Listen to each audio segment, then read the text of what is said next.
ও দর্শক, আমি এখন কহে আছি জানো, ঢাকা এয়ারপোর্টের ইত্যাডা হোটেলের মধ্যে আঙ্গ মামুর সাথে আছি। কৃষক আছি জানো, তারেক রহমান বিদেশ থেকে প্লেন দিয়ে আসবেনছে। আঙ্গ মামুর বন্ধু হয়, আঙ্গ মামুর নাম তারেক।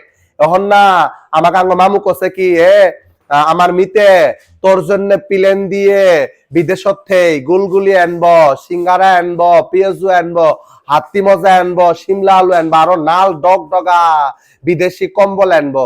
এলে কই আঙ্গ মামু নিয়ে আসছে। 300 ফিট যাব, উঠতে গেলে মানুষ কাউলে কাউলি করব। এই জন্য এয়ারপোর্টের ইতিহাসে বসে আছি। তারেক রহমান প্লেন দিয়ে নামার সাথে আমার মজা গজা গুলা আমি সব বুঝি নুমু। মামুর সাথে ইতি বসে আছি, কনমেন তারেক রহমান প্লেন দিয়ে আসব, তারপরে সাক্ষাৎ করি আমার মজা টজা আমি বুঝি নুমু। এখন বসে আছি, তোমরা দোয়া করিও যেন আঙ্গ মামুর বন্ধু তারেক রহমান ভালাই ভালাই সুন্দর করে আঙ্গ দেশের মধ্যে আসি পৌঁছে। হ্যাঁ, তোমরা সবাই দোয়া করিও।